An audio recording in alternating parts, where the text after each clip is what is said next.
Alright, Scott Pacho with the weekly Pele report. And yeah, did you see that thumbnail?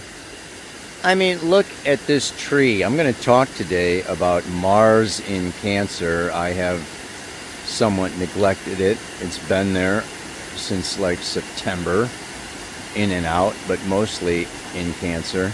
The power of water to pick up that tree and slam it against another tree. Wow. Can you imagine how much water was here?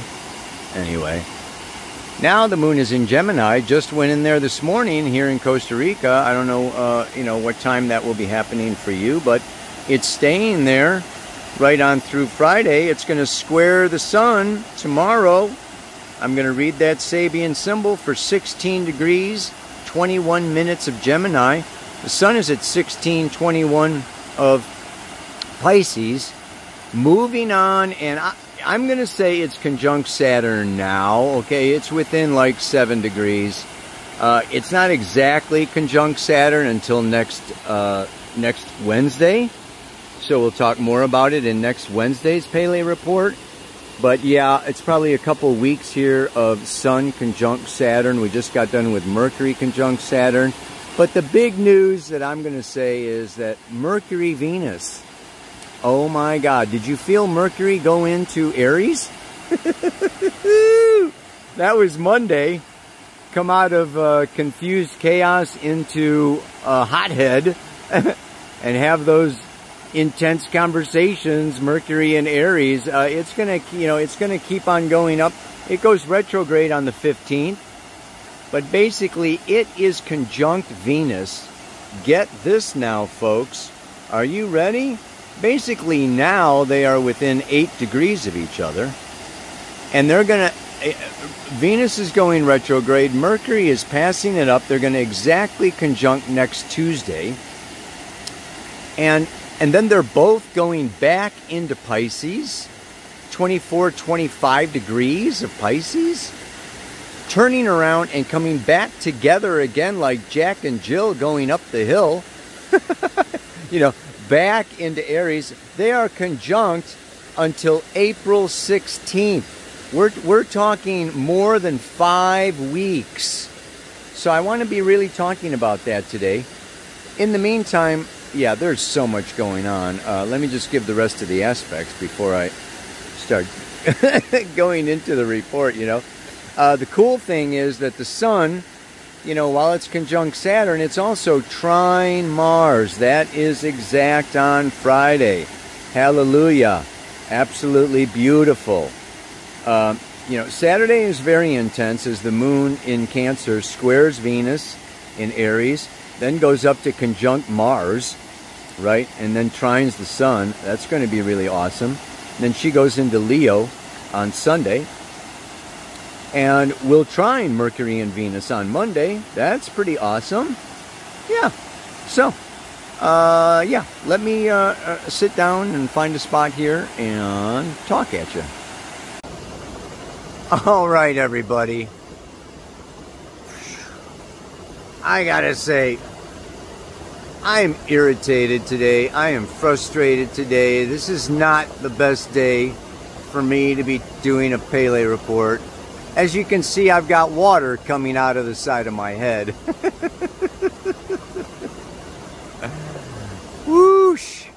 I don't know how you're doing, but that Mercury going into Aries, hot head, coming up to Venus, okay? I mean, we can talk about, I want to talk about this Mercury-Venus, but first, let's just I want to get a little bit of an overview here.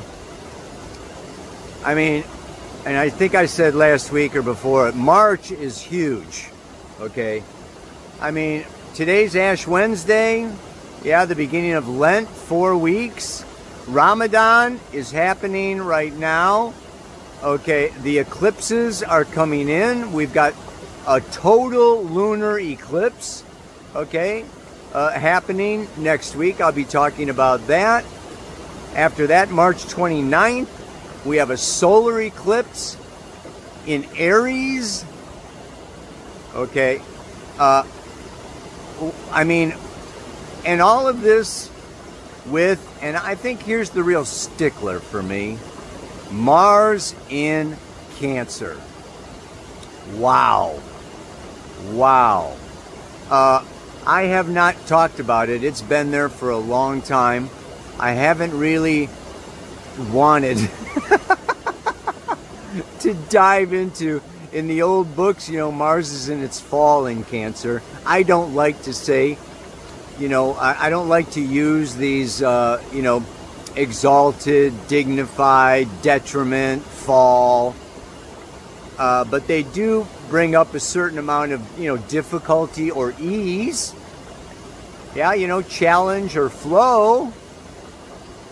And Mars is not flowing in Cancer. Of course, there is an evolutionary intention in every sign. Mars moving through every sign says, you know what? You know, this is a time, okay, where I need to fight for safety, for security, okay, you know, for a sense of belonging, for I want emotional connection. I want this sense of belonging. I mean, and so the positive side is, yes, it's, you can build a house, okay, with, you know, with Mars in Cancer. You know, you may buy a house, okay, you may move, you know, to a new location, okay, but there is this, you know, underlying, the other thing Mars in Cancer is really good for is making safe containers where people can feel their feelings and have that sense of belonging and safety. So what? They can fall apart, go into the inner child, you know, maybe go into past lives, okay, you know, rebirth. And we know that birth is painful and challenging. And then the baby needs to, like, really angst its way out of there. You know, the baby actually emits a certain chemical that tells mama to start contracting. It's time for me to come out. So it's not like baby gets pushed out. Baby says and baby knows. Yeah? And, you know, this birth process is the most painful process that, you know, that a person can go through. And I even maybe talked about it last week, but this is one of the things that, you know, men can have against women, is that they have this power to give birth that a man will never have. And it is power. It's emotional power. And when we get into, and so this is just kind of a time, it's almost like, you know, for the thumbnail, I almost want to use a whirlpool. You know, think of a toilet flushing. Think of a whirlpool where this water goes round and round and round, and we go down, down, down. People drown in rivers when they get stuck in a, you know, in a whirlpool. Yeah? I mean, it can be very dangerous. And with Mercury going retrograde, Venus going retrograde, you know, we're going to have Neptune and Saturn go retrograde. The north node of the moon in Pisces is going retrograde. You know, we're going to, you know, and the sun coming up to Saturn is reflect. And trining Mars, okay, in Cancer is saying reflect on, and it's like peel back the layers. Hit that elevator button that says I am going down into my inner child, into my past, into my deepest needs and my deepest fears and my deepest anxieties. We can be having trouble sleeping. We can be having trouble relaxing. We can be, I liken it to, you know, being late for work and you come up to a red light. And that red light is taking so long to turn green, you think it's broken. and you're gripping that steering wheel and your knuckles are white. Turn green, man. I'm late for work. I gotta get out of here. Ah! It's uncomfortable. It has a lot to do with shadow work.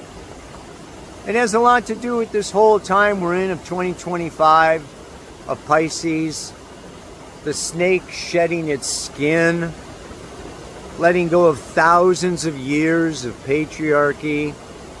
Everything is in chaos. Pisces rules chaos.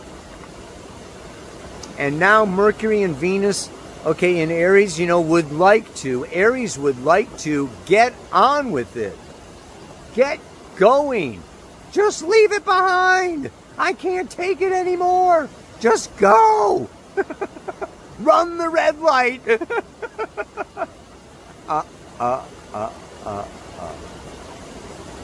Sorry, Charlie.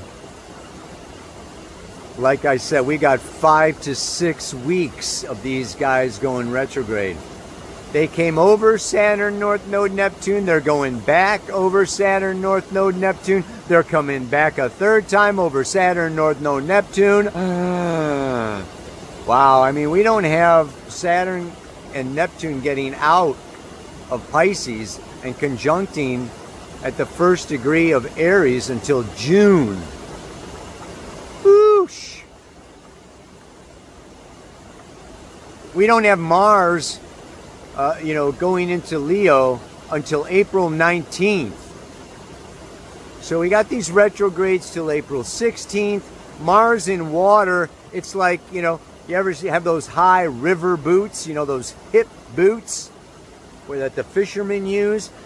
It's like, wading through the river, trying to get somewhere, going upstream against the water in your river boots, Mars in Cancer, until, right, April 19th. So it's time to hang in there. And we're coming up to, this total lunar eclipse. I'll talk about it more next week. But let's also consider the south node of the moon is the known familiar past. We have a year and a half from January of 25 to June or July of 26 of the south node of the moon in Virgo. Analyze, categorize, fix, engineer, get it straight, integrate it. We can have crisis, we can have health crisis, we can have job crisis. Now we can have relationship crisis. Mars in Cancer can have domestic crisis. I mean, wow. The United States is a Cancer. Mars is going back and forth over the sun. Okay, Mars, Sun in Cancer in the United States. Hello. We have a raving, lunacy in the freaking White House, man. Whoosh! So, that's what, this week's mantra is about. Well, first, okay, now I want to get into, Venus-Mercury conjunct. I'll be talking about it more, but what? Venus rules Taurus and Libra. It deals with our values. The bottom line is, what do I value? My possessions, my money, everything goes according to what I value. What I think is beautiful, what I think is necessary to survive, how much I am able to receive and value myself. So Mercury is this time now, 6 weeks of thinking about, and really looking at very deeply, how much do I value myself? And this is a time of what? Changing values. This end of thousands of years, this end of cycles is changing what we think is really important. Changing our priorities, changing our identities, and changing our lives. our income, our location, our bodies to move, letting go of old self into a new self. This is a rebirth, and it's going to take all year. Saturn and Neptune are not done conjoining till February of 26. This is so deep, I can't express. So we have to go through a lot of old garbage. We have to go through a lot of childhood patterning, family conditioning, look at everything, and it's tedious and it's uncomfortable. We have to sit in discomfort, irritability, frustration. I don't like this, I want to move on, but oh my God, all this Pisces energy, I try to get somewhere, and guess what? We're not going anywhere. You can try to escape, avoid, and deny, but I'll tell you what, man. The universe is saying, sit and stew in your own juices. What else? Venus rules Libra. Relationships. Is this a time for counseling? Is this a time for therapy? Is this a time for talking?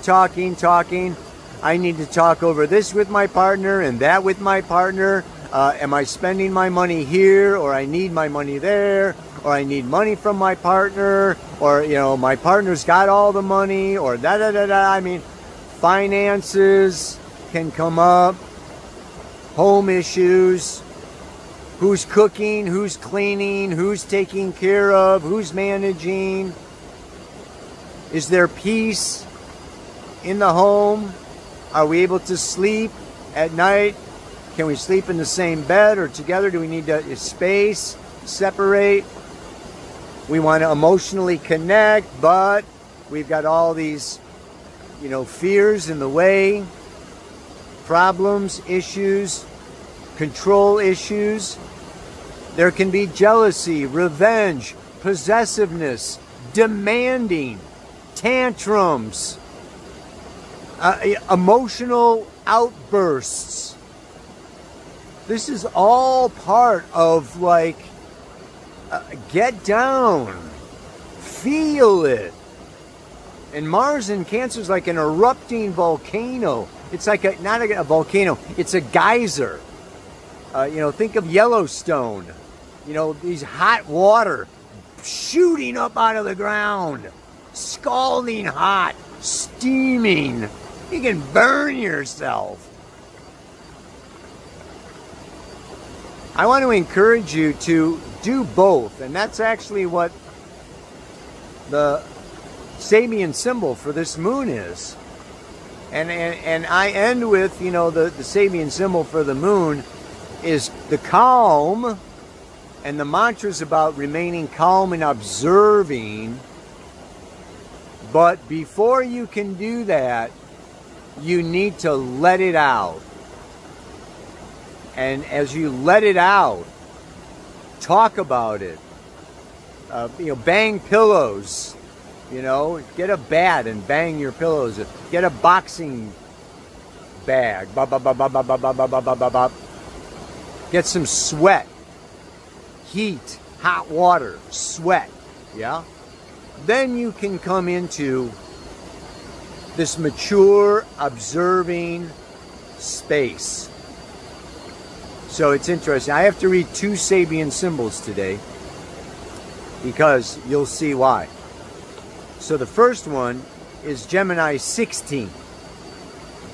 A woman activist in an emotional speech, dramatizing her cause.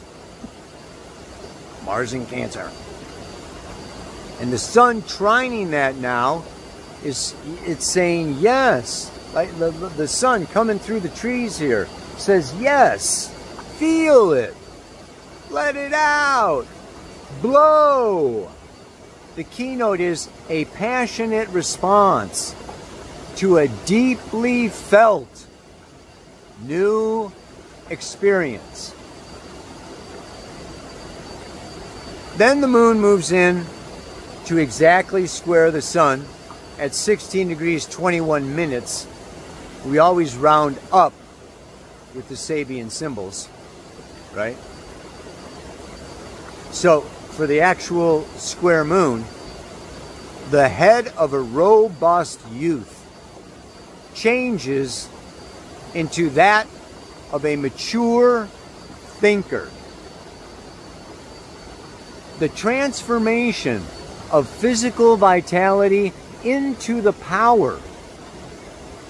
Physical vitality into the power to build concepts and intellectual formulations through which knowledge can be transferred.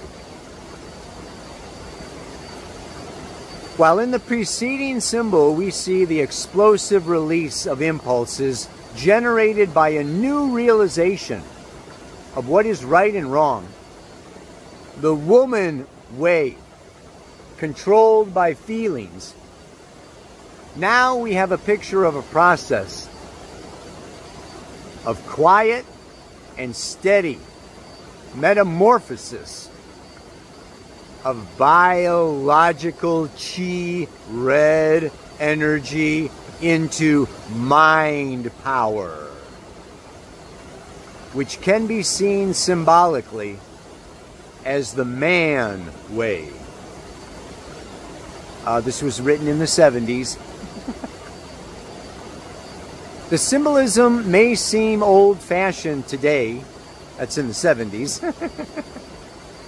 Maybe the 60s. But the two contrasting approaches to communication of new experiences remain evident, however one wishes to symbolize them. What we see pictured is the transformation of emotions into mind, of instincts into thoughts, a process of mental metamorphosis. The head of a robust youth transforms into a mature thinker. Think of that guy on the rock, right? You know, the philosopher. Sometimes they put him on the toilet now. I forget his name, or the sculptor that did it. But I see that I'm moving into the shadows, so let's boogie on out of here. This is a year unlike any other, with everything shifting around. Like the eye of a storm, I can stay still and observe as it all goes down. There's a lot going down in our relationships, in ourselves, in our family, in our society, maybe in the economy coming up. We're going to see a lot throughout this year as Jupiter comes closer into square with Saturn. But it can feel like a storm, it can feel like a hurricane, it can feel like an earthquake, it can feel like a tornado. Oh, that's the song. That's the song for this week.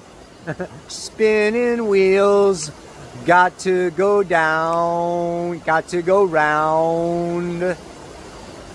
You got no money and you got no home. Ba-ba-ba-bum. Spinning wheels, all alone. Drop all your troubles by the riverside.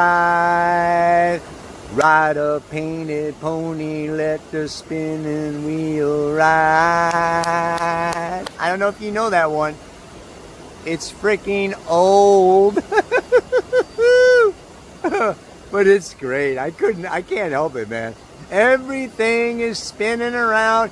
And I also thought of the horse on the merry-go-round going up and down. We can have waves of high enthusiastic joy, and then bam, crash like a wave on the beach. Right? You ever go surfing and just wipe out? And then rise up again. Oh, this is great. Oh, the next day. Oh, so whoosh. Hang in there. And transform through your own spiritual practice. Wim Hof, breath work, yoga, meditation, jogging, whatever, playing your music, singing, belting it out, hiking, climbing. I mean, there's so many ways to release. I want to encourage you, Mars in Cancer, we just got to release it, release it, release it. Don't let it like build to a point of explosion and cracking where you break down and fall apart. Let it out little by little, day by day. When the feeling comes up, the anger comes up, speak it, write it, yell it, scream it. We're all human. This is what Cancer is so good with and beautiful about. I see Cancer as what I call the human experience. Cancer can really accept the emotional lunacy, craziness, the moon, subconscious energies. They feel them, they know them, they're familiar with them. Their mothers holding their babies and the babies scream and cry and mama's there. I mean, it's, the high vibrations of Cancer is so beautiful. It's accepting of our human craziness. Accept yourself, accept your emotions, accept your past. Hug yourself. This is all going to pass. This is all going to go away. So, and keep in mind, this is a year. This is not, next year will be different. Last year was different. 10 years from now, everything's going to be different. But this is a year unlike any other, with everything shifting around. Like the eye of a storm, I can stay still and observe as it all goes down. I also think of Bob Dylan, Watching the River Flow. That's another song, but hey, I like spinning wheels for this week. Namaste. Aloha. So much.